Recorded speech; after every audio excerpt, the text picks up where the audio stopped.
தென்னாடுடைய சிவனே போற்றி, எந்நாட்டவர்க்கும் இறைவா போற்றி. திருமந்திரம் பாயிரம் 5. திருமூலர் வரலாறு. பாடல் 81. பின்னை நின்று என்னே பிறவி பெறுவது, முன்னை நன்றாக முயல்தவம் செய்கிலர். என்னை நன்றாக இறைவன் படைத்தனன், தன்னை நன்றாக தமிழ் செய்யுமாறே. விளக்கம்.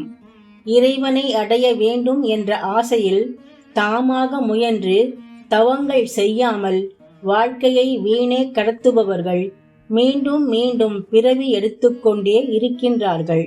இப்படி பிறவியை வீணாக்காமல் இறைவனை உயிர்கள் அடையும் வழிகள் அனைத்தையும் குருநாதராக இருந்து எனக்கு போதித்த இறைவன் அவற்றை நன்றாக தமிழில் வழங்குமாறே என்னை இங்கே அனுப்பி வைத்தான்.